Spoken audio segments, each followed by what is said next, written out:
मोदी 3.0 का बजट आ गया है। 23 जुलाई को फाइनेंस मिनिस्टर निर्मला सीतारमण ने अपने कार्यकाल में लगातार 7वीं बार इस बजट को पेश किया है पार्लियामेंट में।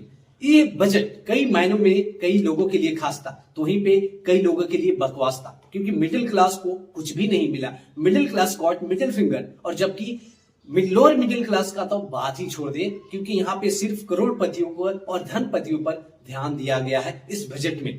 दोस्तों, एक भारतीय नागरिक होने के नाते इस बजट को हमें और आपको जानना जरूरी है, क्योंकि हम टैक्सेस दे रहे हैं जीएसटी थ्रू, और भी कई टर्म्स ऑफ कंडीशन में हम टैक्सेस देते हैं। खाने से लेकर, पहनने से लेकर, पीने से लेकर सभी चीज में हम टैक्सेस आज दे रहे हैं। तो हमें जानना इसलिए भी जरूरी है कि हमारे टैक्स आखिर सरकार करती क्या है, कहां पे यूज करती है, कैसे रिटर्न हमारे पास फिर से चल कर आती है वो टैक्सेस। तो इसलिए भी जानना जरूरी है इन टैक्सेस को, इन बजट को, इस खास करके इस बजट को दोस्तों। तो चलिए जानते हैं आज के इस वीडियो में इस बजट को। तो इस बार इस बजट का साइज था 48 लाख करोड़, जबकि पिछले साल से ये 3 लाख करोड़ ज्यादा है। 48 लाख करोड़ में से 60,000 करोड़ सिर्फ बिहार को दे दिए गए, और उसमें से 26,000 करोड़ आंध्र प्रदेश को दिए गए। क्यों दिए गए? क्योंकि नायडू और नीतीश से ही एनडीए अलायंस टिका हुआ है। मोदी जी ये नहीं चाहते थे कि उनके नाम के आगे पूर्व प्रधानमंत्री लगे, इसलिए उन्हें खुश करने के लिए इस सारा पैसा उनपे लुटा दिए। मान लेते हैं बिहार गरीब राज्य है, उसको दे दिया गया, लेकिन आंध्रा को भी दे दिया गया। कई लोग ये बोल रहे थे कि टैक्सेस अमेरिका की तरह लिया जा रहा है और सर्विसेज सोमालिया की तरह दिया जा रहा है। Is that true? Not in any terms condition. जी हाँ दोस्तों, क्योंकि यदि हम बात करें, क्योंकि इसमें हमें कॉन्टेक्स्ट समझना पड़ेगा। कॉन्टेक्स्ट ये समझना पड़ेगा कि यूएसए का जीडीपी है $27.7 ट्रिलियन, और जबकि इंडिया का जीडीपी है सिर्फ और सिर्फ $3.55 trillion, which is very difference. और सिर्फ हम जीडीपी नहीं देखेंगे, इसमें हमें पॉपुलेशन भी देखना पड़ेगा कि जीडीपी हो गया कि पैसे कितने हैं हमारे पास, हमारे इंडिया पास या फिर किसी यूएसए के पास, और खाने वाले यानी कि पॉपुलेशन कितना है। तो यूएसए का जो पॉपुलेशन है वो है सिर्फ 33.5 करोड़, और जबकि इंडिया का पॉपुलेशन है 143 crore, which is too huge. यहां पे देखिए कॉन्टेक्स्ट ये निकला कि खाने वाले इंडिया के पास ज्यादा है, कमाने वाले कम है, यानी कि पैसे हमारे पास कम है, खाने वाले ज्यादा है। यूएसए के पास खाने वाले कम है, पैसे उनके पास ज्यादा है, तो सर्विसेज ऑफकोर्स है कि उन्हें ज्यादा मिलेगा ही। तो आप ये नहीं कह सकते कि हमें टैक्सेस अमेरिका की तरह दिया जा रहा है और जो सर्विसेज सोमालिया की तरह दिया जा रहा है। और यहाँ पर एक और कॉन्टेक्स्ट समझने की जरूरी है कि इन अमेरिका 60% पीपुल पे their taxes, but whereas in India only 3% people pay their taxes। तो आप देख सकते हैं कि सिर्फ 3% लोग ही टैक्स पे कर रहे हैं, और जबकि यूएसए में 60% लोग पे कर रहे हैं। तो हम उनसे कंपैरिजन नहीं कर सकते, बिल्कुल नहीं कर सकते। तो हम मूव ऑन करते हैं टैक्सेस की तरफ कि आपको टैक्स कितने देने पड़ेंगे। तो वहीं पे यदि आपका एनुअल इनकम 0 से 3 लाख है तो 0% आपको टैक्स लगेंगे, 3 से 7 लाख है तो 5% टैक्स लगेंगे, 7 से 10 लाख है तो 10% टैक्स लगेंगे, 10 से 12 लाख है यदि आपके एनुअल इनकम है तो 15% टैक्स लगेंगे, 12 से 15 लाख के बीच में यदि आपका एनुअल इनकम है तो 20% टैक्स, और 15 से अबव और 30 लाख से प्लस में रहेंगे तो आपका 30% टैक्स लगने वाले हैं। तो ये ज्यादा चेंजेस नहीं हुआ है पिछले बजट से दोस्तों। वहीं पे निर्मला द्वारा एक और टैक्स में थोड़ा गुड डिसीजन लिया गया है कि standard deduction for salaried employed, which is increase from 50,000 to 25,000। जी हाँ दोस्तों, 25,000 रुपए बढ़े हैं स्टैंडर्ड डिडक्शन। इसका थोड़ा कॉन्टेक्स्ट समझते हैं कि स्टैंडर्ड डिडक्शन है क्या।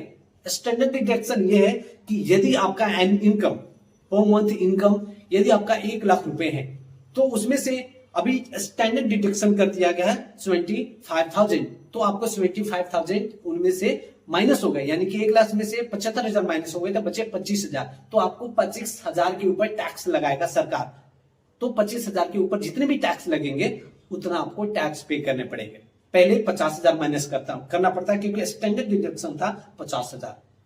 तो ये सिर्फ और सिर्फ 25,000 ही बढ़ा है 10 साल में, जबकि इन्फ्लेशन 10 साल में 5% बढ़ा है। दोस्तों, इस बजट में सरकार किसी भी चीज पे सबसे ज्यादा ध्यान दिया है तो वो है इंफ्रास्ट्रक्चर, क्योंकि इंफ्रास्ट्रक्चर किसी भी देश का, किसी भी कंट्री का बैकबोन होता है। इसलिए इंफ्रास्ट्रक्चर को जो बजट मिला है वो है 11,11,111 करोड़ रुपया। जी हाँ दोस्तों, निर्मला ताई को 11 जो है नंबर है, सिंबॉलिक नंबर है, वो चंदा के रूप में यूज होता है, तो उन्हें बहुत पसंद आया इसलिए वो यूज किए हैं। सिर्फ और सिर्फ 11 ही चलता गया है। तो 11,11,1100 करोड़ रुपए निर्मला तेली ने ये इंफ्रास्ट्रक्चर के लिए एलोकेट किया है मनी को। लेकिन दोस्तों यहीं पे हमारी जो इंडिया का प्रॉब्लम रहा है वो है जॉब क्रिएशन। जॉब क्रिएशन अभी भी इंडिया का प्रॉब्लम रहा है और इस बार इस सरकार ने माना है कि हमारा अनएम्प्लॉयमेंट रेट जो है बहुत बढ़ गया है, उसे घटाने का काम करना है यानी सरकार को। इसलिए सरकार अनएम्प्लॉयमेंट रेट को कम करने के लिए चाइना का शरण लिया है। जी हाँ दोस्तों, हम ये कभी नहीं सोचे थे कि हमें चाइना का शरण लेना पड़ेगा, हमें उनसे मदद मांगनी पड़ेगी। बेसिकली हमारा जो FDI है यानी फॉरेन डायरेक्ट इन्वेस्टमेंट है, वो पिछले 16 साल में लगभग सबसे निचले स्तर का हो गया है इस बार। इसलिए उसको बढ़ाने के लिए हमें चाइना से मदद मांगनी पड़ रही है। बेसिकली बहुत से ऐसे कंट्री है जो चाइना के साथ डायरेक्ट बिजनेसेस नहीं करना चाहती, इसलिए भारत सरकार ने ये निर्णय लिया है कि चाइना की कंपनी को हम इंडिया में बुलाएंगे और जो अदर्स कंट्री है चाइना में न जाकर के इंडिया के साथ बिजनेस करें, लेकिन चाइना की ही कंपनी होगी, लेकिन इंडिया में बिजनेस करेंगे अदर्स कंट्री के बिजनेसमैन।